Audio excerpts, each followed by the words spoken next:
प्रारंभ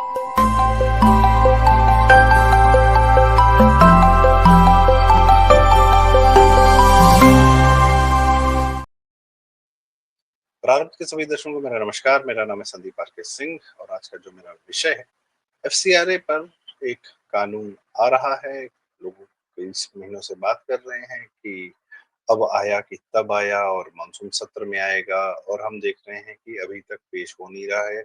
उसके खिलाफ में कौन लोग खड़े हैं। ईसाई तंत्र पूरा पहुंचा हुआ है शाहजी से मिलने के लिए। शाहजी बात कर रहे हैं उन लोगों से और उसके बाद अमेरिका का पूरा तंत्र है, रिपब्लिकन्स का, डेमोक्रेट्स का, वह भी उतर आए हैं कि नहीं नहीं एफसीआरए भारत जो है ये कर नहीं सकता है। हमको पैसा भेजना है भारत को बेहतर बनाने के लिए। हम अ, बहुत दयालु हैं, हम भारत को बेहतर करना चाहते हैं, पैसा भेजना चाहते हैं, भारत क्यों मना कर रहा है? नहीं चाहिए तुम्हारा पैसा, नहीं चाहिए। आज तक भेज के क्या किया है आपने, वो हम सब ने देखा है। आप किन देशों के साथ क्या करते हैं, हम सब ने देखा है। आपको पहले अपना देश सुधारने की आवश्यकता है।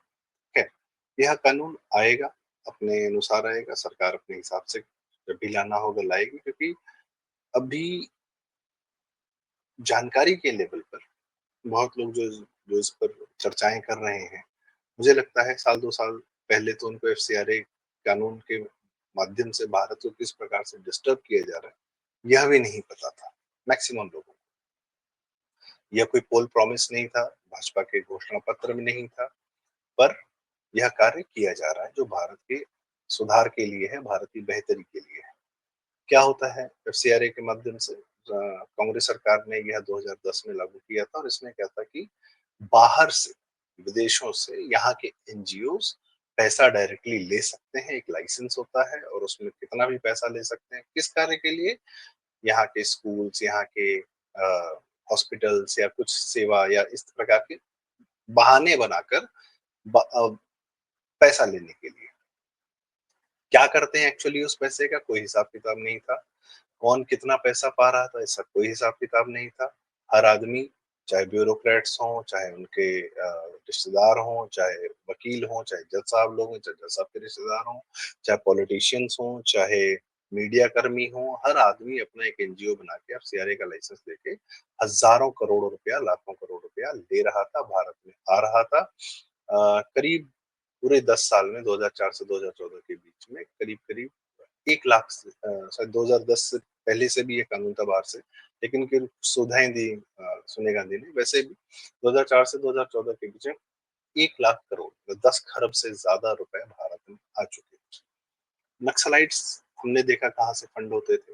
क्रिश्चियन कन्वर्जन करने के लिए कितना पैसा लगता है। एक-एक आदमी को आप कन्वर्ट करना चाहते हैं, कई आदमी लगाते हैं। कन्वर्ट करके फिर आप उनको सुविधाएँ देते हैं। कई लोग पंजाब में देखते हैं कि वीज़ा लगवा रहे हैं। पंजाब में देखा जाता है कि उन लोगों का बड़े-बड़े जो परिवार वाले हैं, उनको करोड़ों रुपया देके उनको कन्वर्ट किया जाता है ताकि वो अब सरदार स्वरूप में, सिख स्वरूप में ही हालेलुया करने लगें। छत्तीसगढ़ नक्सल मतलब इन इलाकों में जाने के लिए, किसी को बताने के लिए कि आप अपना मज़हब चेंज कर लो, धर्म चेंज कर लो, हिंदू धर्म से क्रिश्चियन हो जाओ। तो ये सब करने में बहुत पैसे लगते हैं। तो ये पैसे कहाँ से आ रहे थे? ये पैसे ऑब्वियसली कोई भारतीय व्यापारी तो नहीं दे रहा था, जिसके या कोई भारतीय सरकार तो दे नहीं रही थी। ये पैसे बाहर से आ रहे थे। क्रिश्चियन कन्वर्जन करना या किसी देश की सभ्यता में ओरिजिनल वहाँ के इन्हेबिटेंट्स को कन्वर्ट करके अपने कंट्रोल में लाने का कार्य ये अमेरिका हमेशा से करता रहा है। 47 के बाद यदि किसी को लगा हो कि कॉलोनी बनाना, कॉलोनाइज़ेशन करना वो इन लोगों ने छोड़ दिया था, नहीं छोड़ा। उसका स्वरूप बदल दिया। स्वरूप ये बदल दिया था कि उन्होंने ये कहा कि हमें अपना आदमी, अपनी सेना ले जाके तुम्हारे देश में बिठाने की ज़रूरत नहीं है। हमारे पास ऑलरेडी इतना पैसा है कि हम आपके ही अंदर में किसी 2-4 आदमी या कुछ संस्थाओं को खरीद के उस देश में उसी आदमी को बिठा देंगे जो हमारे इशारे पर चलता है। सबसे ताज़ा तरीन उदाहरण है यूक्रेन वाला ज़ेलेंस्की। अमेरिका के इशारे पर चलता है, अपना देश बर्बाद करता है। हमारे यहाँ कौन लोग हैं? केजरीवाल हैं, राहुल गांधी हैं। कौन पैसा देता है? कहाँ से पैदा होता है? आजकल ये नया जो कॉकरोच जनता पार्टी आ गई है, किसके पैसे पे इतना उड़ रहा है? ये समझ सोचने वाली बात है। तीसरा, तो हमारे यहाँ से कई लोगों ने अभी यह उम्मीद कर रहे हैं कि शायद सरकार यू टर्न ले लेगी, सरकार कुछ चेंजेस करेगी, सरकार क्या करेगी? मैं कह रहा हूँ जो कर रही है वो भी कोई और सरकार नहीं करती, जितना वो कर रहे हैं। एफसीआरए कानून के माध्यम से अमेरिका की पूंछ दबा दी। अमेरिका बिलबिला कर निकला है, जैसे होता है ना कि साँप की बाँह में तेल डाल दो गरम तो निकलता है। वैसे ही एफसीआरए नाम के कानून पर जैसे ही हाथ रखा भारत सरकार ने, तत्काल सारे के सारे अपना नकाब मतलब नकाब उतार कर, कपड़े फाड़ कर नंगे हो गए कि हमको तकलीफ है इस बात से। पादरी उतरे थे कॉकरोच जनता पार्टी के समर्थन में। पादरी गए हैं आपके चर्च के जो पूरा सिस्टम नेटवर्क है, वो गया है अमित शाह जी से मिलने और बाकायदा वीडियो पे दिख रहा है। आज तक आपने कब देखा था कि ये लोग उतरना पड़ता था? इनके काम बड़े आसानी से होते थे। ये भारत की बहुत सारी संस्थाओं पर काबिज हैं। इंडियन मेडिकल एसोसिएशन में सारे क्रिप्टोक्रेशन भरे पड़े हैं। उनका काम क्या है? आयुर्वेद को गाली देना और ये हिंदू प्रतीकों और हिंदू प्रोसेसेस को या हिंदू सभ्यता के जो कार्य है हमारे उसको अंधविश्वास बताना और अपने वाले पर चुप रहना और क्रिश्चियन में कोई पास्टर हो, कोई जो भी घटिया काम कर रहा हो उनको कानून से बचा कर रखना। अपने ऊपर आँच ना आने देना और भारत में जितने हमारे बाबा लोग हैं उनको बार-बार कहीं किसी पर कोई केस करा देना, कहीं किसी पर कोई केस करा देना और केस करवा के उसको जेल भेज देना और उनकी जनता जो लाखों की जनता उनके फॉलोअर रही हो, उनको ईसाई बनाने का कार्य करना। इसके लिए पैसे लगते हैं, जुडिशरी को, मीडिया को, सबको मैनेज करने में भयानक पैसे लगते हैं। अब ये काम ये पूरा चर्च का तंत्र कर रहा था, जिसकी हिंदुओं को जानकारी भी नहीं थी। हिंदुओं को पता भी नहीं था तो हिंदुओं ने कभी माँगा ही नहीं कि हे भाजपा सरकार ये एफसीआरए का कानून अ, रद्द करो, इससे हमारे देश का नुकसान हो रहा है। उन्हें फ़र्क ही नहीं पड़ता था। लेकिन फिर भी यह कार्य किया जा रहा है और यह मैं माइंडेड ये 370 से बड़ा काम, 370 हटाए जाने से भी बड़ा काम। 370 का एक ज्योग्राफी स्पेसिफिक था। 370 अपने आप में बहुत बड़ा काम किया गया हटाने का, क्योंकि वहाँ पर इस्लामिक तंत्र को पूरी तरीके से कंट्रोल करके आपने एक देश का एक बड़ा हिस्सा भारत सरकार अपने नियंत्रण में लेकर आई, जो कि आउट ऑफ कंट्रोल जा रहा था, बुरी तरीके से। वहाँ के लोकल लोगों को भी इन्वॉल्व करके कश्मीर को पूरी तरीके से भारत से अलग किया जा रहा था और अगर उस ज्योग्राफी पर किसी का कब्जा हो जाता, Pakistan of course through Pakistan USA का ही, अमेरिका का ही कब्जा रहता, तो फिर हम और वो यूएसए का अगर बेस बन जाता कश्मीर में, जो कि पूरा प्लान था, अरुंधति रॉय, प्रशांत भूषण और ये सब जो है क्यों कश्मीर को किसी और को देने की बात कर रहे थे? इसीलिए ताकि वो ये अमेरिका फंडेड थे, लेकिन कश्मीर को किस सेपरेटिस्ट को देने की बात क्यों कर रहे थे? इसलिए ताकि वहाँ पर अमेरिका अपना बेस बना सके। ये उनका प्लान था 2014 से पहले का। तो खैर मोदी जी आ गए तो प्लान में खच्चर पड़ गया। तो वो ज्योग्राफी स्पेसिफिक था। यहाँ तो जो तंत्र है वो तो पूरे भारत में कहाँ-कहाँ फैला हमको भी आपको भी नहीं पता। किस-किस जगह पे उसकी प्रेज़ेंस है, कहाँ पर वो कितने अधिकारियों को पैसा खिला के बैठा है। यदि उत्तर प्रदेश के बलरामपुर में छांगुर नाम का एक आदमी बाहर से पैसे पाकर 500 करोड़, 200 करोड़ जो भी 600-700 करोड़ पैसे पाकर यहाँ पर हिंदुओं को इस्लाम में कन्वर्ट करने का काम करता है, तो चर्च कितने पैसे में कितने लोग को कर रहा होगा? ये तो मैथ्स का सवाल हो गया। लेकिन ये ज़रूरी स तो और ये तो छिपे हुए हैं, इनका तो पता नहीं चलता, जो स्कूल चला रहे हैं। तो भई जहाँ स्कूल और हॉस्पिटल चलाकर इन लोगों ने भारत के पूरे मेडिकल तंत्र पर, मेडिकल व्यवस्था पर कब्ज़ा कर रखा है। एलोपैथिक दवाएँ ही चलती हैं, आयुर्वेदिक का उतना प्रचार-प्रसार नहीं होता। किसी भी सरकार को ये आयुर्वेद पे काम करने ही नहीं देते। उसको सबसे पहले गाली देने लगते हैं। और हमारी आयुर्वेदिक परंपरा है, सर्वाइव हम कर रहे हैं समहाउ किसी तरीके से विदाउट रिसोर्सेज़। अब जब भाजपा सरकार आई तब आयुष बोर्ड बना के उसको पुश किया जा रहा है। कोरोना में हम सबने देखा कि उसका क्या योगदान रहा है। दूसरा, साउथ में जितने मेडिकल कॉलेजेस हैं वो ज़्यादातर क्रिश्चियंस के द्वारा ही चलाए जाते हैं। वहाँ पर भयानक और नॉर्थ इंडिया के बच्चे चूँकि यहाँ पर उतनी मेडिकल कॉलेजेस की संख्या नहीं थी, जनसंख्या ज़्यादा है, मेडिकल कॉलेज की संख्या ज़्यादा नहीं थी, तो वो साउथ जाते थे पढ़ने के लिए पैसे खर्चा करके, डॉक्टरों के ने अपने बच्चों को वहाँ भेजा पैसा खर्चा करके वहाँ। तो ये इस तरीके से डॉक्टर्स के भी पूरे तंत्र को नियंत्रित करते थे। डॉक्टर्स कौन-सी दवा लिखेंगे, क्या करेंगे, ये सब पूरा ये पूरी तरीके से नियंत्रित करने का प्रयास करते हैं। भारत के मेडिकल प्रोसेस पर, मेडिकल मार्केट पर चर्च अपना नियंत्रण बनाए रखने का प्रयास करता है। जैसा मैंने बताया, आप बहुत सारे प्रोडक्ट देते होंगे, डेटॉल है और बहुत सारे इस तरीके के आपके डेली यूज़ के प्रोडक्ट्स हैं, उसमें लिखा आईएमए प्रमाणित। आईएमए क्या है? Indian medical association. क्या है? एनजीओ, सरकारी वो भी नहीं है, लेकिन आईएमए प्रमाणित। तो इस तरीके जैसे हलाल सर्टिफ़िकेशन होता था ना, वैसे ये आईएमए प्रमाणित भी वही है। वो चर्च वो मुसलमानों का, ये चर्च का है। Coming back to our system, तो भारत सरकार जब इस पर कार्य कर रही है और इसमें भाई ज़ाहिर-सी बात है कि आप अमेरिका जैसे जो रिपब्लिकन मार्को रूबियो और वहाँ के डेमोक्रेट्स और रिपब्लिकन जो है बेचैन हो गए कि नहीं-नहीं, तो वो किस प्रकार से वो एक बड़ी शक्ति नेगोशिएशन कर रही होगी भारत सरकार के साथ कि आप यह कार्य नहीं कर सकते, हम आपको कुछ छूट देते हैं, हम आपको यह देते हैं। तो ये जो इसको जो कानून लाने की प्रक्रिया, भारत को बेहतर बनाने की जो प्रक्रिया है, it's more of a negotiation game. यहाँ पर आपने उनकी पूंछ पर पाँव रखकर आप अपना कुछ काम करा रहे हैं और भारत सुधार का भी कार्य, क्योंकि यह कानून के कुछ फॉर्मेट्स तो ज़रूर आने वाले हैं, ये तो तय। बिल आ चुका है, भारत सरकार कह भी चुकी है, चर्चा हो रही है, अपने स्टेट्स में चर्चा हो रही है। मान लीजिए मिज़ोरम ही में जो सीएम है, वो स्वयं आके शाह जी से मिलते हैं, कहते हैं कि अरे साहब आप गलत कर रहे हैं। तो क्या आप अपने प्रदेश का जहाँ पे मुख्यमंत्री है, ठीक है, आप हटा सकते हैं 356 लगा के यदि कुछ वहाँ पर शांति व्यवस्था भंग होती है। लेकिन आपको पूरा देश, जैसे मैं बताया, ज्योग्राफी स्पेसिफिक नहीं, पूरे देश की व्यवस्था को समझकर, जानकर कहाँ इनका क्या तंत्र है। तमिलनाडु में तो अपना आदमी बिठा रखे हैं सीएम, जगनमोहन रेड्डी आंध्रा में था, वो भी इनका सीएम था। कर्नाटक, केरल, तो कितना ज़्यादा इन लोग का प्रभाव है हम लोग समझ ही सकते हैं। पंजाब में अरविंद केजरीवाल का तो कई बार पता चला, पिछला जो चन्नी था, सबके बारे में कहा जाता है कि सब क्रिप्टो क्रिश्चियंस हैं। कांग्रेस में जितना तंत्र है वह क्रिप्टो क्रिश्चियन है। तो ये कहाँ-कहाँ फैले हुए हैं, इसको देखना समझना, या इसके बारे में जो जानकारी होगी वो सरकार कि वो कितना एक चाल को, कि उन्हें घोड़ा बढ़ाना है आगे जिसकी बिसात पर, कि ऊँट बढ़ाना है, कि सैनिक बढ़ाना है, कितना आगे बढ़ना है, कितना सामने वाले का क्या मारना है, ये सरकार को बेहतर पता होगा, क्योंकि चेस की बिसात वो ऊपर से देख रहे हैं, वो खेल रहे हैं। हम और आप तो ठीक है, हम आप आते हैं, देखते हैं, हमको आपको थोड़ा ही पता है, बहुत ज़्यादा नहीं पता है।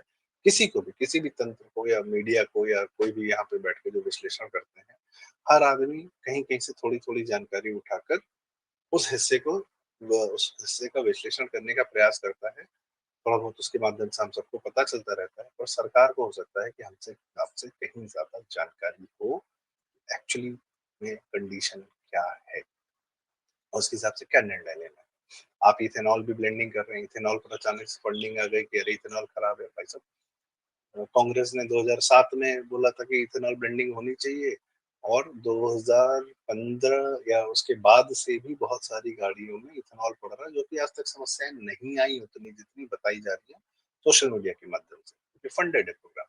दीपके दास दहिया जैसे लोग को भारत का नया यूथ का नेता बना, कौन सा चुनाव लड़ा इन्होंने, कौन से छात्र संघ के मेंबर हैं ये, भारत में इनका क्या योगदान है, भारत में इन्होंने क्या किया है, भारत के किस छात्र की कौन सी समस्या, एक नीट का था तो समस्या तो सॉल्व हो गई 40 दिन के अंदर, और अमेरिका से चले आ रहे हैं, कह रहे हैं भारत में हम रूल करेंगे।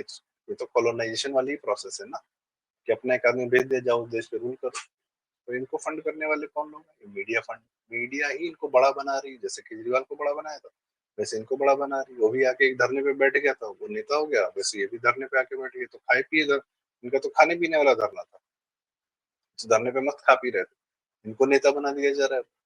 ये मीडिया क्यों कर रही है इनको बड़ा बनाने के काम? मीडिया भी फंडेड है भाई। अरुण पुरी जैसे इंडिया टुडे के मालिक कह चुके हैं, हे मोदी जी आपने हमारी दुकान बंद कर दी। मीडिया कितनी ज्यादा चिढ़ी बैठी है मोदी सरकार से। क्यों? क्योंकि मीडिया को लगता है कि दिल्ली मीडिया के माध्यम से देश का नैरेटिव हम कंट्रोल करते हैं, नेता तो आते जाते रहते हैं, और ये हिंदू अब हम पे रूल करेंगे। दिल्ली मीडिया के अंदर ना हिंदुत्व है, ना हिंदू है, ना भारत। वो सिर्फ भारत बेचना जानते हैं। ये कांग्रेस की कोख से पैदा हुए हैं पालतू मीडिया, इनको बस यही आता है, भारत को बेचना। तो इनको बर्दाश्त नहीं होता कि कोई भारतीय भारत के लिए आकर यहाँ पर सत्ता में, सरकार में बैठे। इनको सूट नहीं करता, इनकी आदत ही नहीं है। जो 50-30 पिछले 25-30 साल से दिल्ली का टीवी, इलेक्ट्रॉनिक मीडिया, उस कांग्रेसी तंत्र की पैदाइश है, वो अचानक से अपनी आदतें बदल लेगा? नहीं होता। खासकर जब उसी सिस्टम से पैसा पा रहा है, उसी सिस्टम से तनख्वाह पा रहा है। तो उनको नया मुद्दा मिल गया, दीप्ति दास दहिया को चैंपियन बना दो, उनकी घ उनके घटियापन को छुपा लो। वो सौरभ दास जो है, ग्रेटर कैलाश में 10 लाख रुपए पर मंथ के किराए वाले घर में रह रहा है, लॉन है, पार्टी कर रहा है, सब कर रहा है। 1-1 लाख की दारू की बोतलें दीपिका के घर में जा रही हैं। कोई पूछने वाला नहीं कि बेटा तुम लोग की सोर्स ऑफ इनकम तो है नहीं, तुम लोग कर क्या रहे हो? कहाँ से कमाते हो? इतना पैसा कहाँ से आ रहा है? कौन से एनजीओ से पैसा पा रहा है? कौन तुम्हें फंड कर रहा है? कोई एक सवाल मीडिया तो पूछ सकती है ना। जब इंडिविजुअल लोग पूछते हैं तो उन पे हमला हो रहा है। हम यूथ हैं, यूथ तो सबसे वाहियात है जिसके हाथ में देश देना चाहिए। देश जो है कभी यूथ के हाथ में नहीं देना चाहिए। दिया था ना लालू मुलायम के हाथ में, क्या पाए? क्या पाए? लालू मुलायम यूथ थे, छात्र नेता थे। जितने छात्र नेता हम सबको देख रखा है। कितने उजड़ और कितने बदतमीज़ और कितने वाहियात लोग होते हैं। भई देश चलाने के लिए, प्रदेश चलाने के लिए आपको अपने जीवन में कुछ कर्म करके दिखाना होता है। कुछ लोगों से पे आपका कुछ लोगों को आप पर विश्वास हो। मीडिया के माध्यम से नहीं, स्वयं ज़मीन पर उतर कर। मीडिया ने बोल दिया इसलिए छात्रों को इन पर विश्वास हो गया। क्या पागलपन है? इंस्टाग्राम ने कुछ रील दिखा दी, छात्रों को आप पे विश्वास हो गया। क्या पागलपन है भाई? तुम्हारा कौन-सा प्लान है? ये नहीं चाहिए, मोदी नहीं होना चाहिए, ये नहीं होना चाहिए, वो नहीं क्या होना चाहिए? देश में क्या होना चाहिए? तुम जो बोल रहे हो वो बातें तो कोई भी बोल सकता है आसानी से। तो सब एफसीआरए की प्रक्रिया में ये सब उतारे जा रहे हैं और सबसे मैंने आता है कि भारत में स्टूडेंट्स देखिए चर्च के क्या चर्च भी सब जगह फैला हुआ है। स्टूडेंट्स भी पूरे भारत में हर जगह। किसान भी कहीं जब उठे थे तो पंजाब से सीधे चले आए थे, पर छात्र तो हर जगह है ना। तो छात्रों को भी भड़काने का कार्य किया जा रहा है कि रेजिम चेंज करो। देश में आग लगाकर नहीं, वो औकात नहीं है इस देश में आग लगाकर ये रेजिम चेंज कर लेंगे। देश की जनता को भ्रमित करके वोटिंग पैटर्न शिफ्ट करके वोट में चेंज करा के ये करना चाहते हैं। कोई आदमी जाएगा उसके दिमाग में क्या चल रहा है 10-15-100 रीलें देख रखी हैं, दिमाग बदल गया, लगा दिया कुछ और बटन जो नहीं लगाना चाहिए था अखिलेश यादव को दे दिया क्योंकि पता ही नहीं कि अखिलेश यादव की सरकार में क्या होता था किस प्रकार का माफिया राज था। यंग है ना ये लोग, यंगस्टर को पीछे का क्या पता, जिया नहीं देखा नहीं, इनके हाथ में हम देश दे दें। इनका स्टूडेंट्स के भविष्य का सवाल है, हमारे आपके भविष्य का सवाल नहीं है। हमारे आपके बच्चों के भविष्य का सवाल नहीं है कि केजरीवाल जैसे घटिया लोग और राहुल गांधी जैसे घटिया लोगों के हाथ में हम देश दे दें। ये नए नवेले आ गए इनके हाथ में देश दे दें हम। और जो आदमी कर्म कर रहा है पिछले 12 साल से गुजरात में सीएम बना और योगी जी जिस प्रकार हम उन कर्मों को छोड़ दें, भूल जाएँ। बस ये टीवी पे आ गए हैं, टीवी पे 4 दिन हैं ये लोग तो इनको हम देश दे दें। हम भारतीय इतने गए गुज़रे। इस तरीके से अमेरिकन चर्चेज़ और ये हमको कंट्रोल करना चाहते हैं, इन इन टटपूंजियों के माध्यम से और इनको पूरा समर्थन और इनके सामने समर्पण किया हुआ दिल्ली मीडिया, यहाँ तक कि न्यूज़ एजेंसीज़ भी, टीवी चैनल जाता है अपनी टीआरपी बढ़ाने के लिए समझ में आता है। एएनआई क्यों जा रही है? आईएनएस क्यों जा रहा है? न्यूज़ एजेंसीज़ क्यों जा रहा है? उनको कौन-सा टीआरपी से मतलब?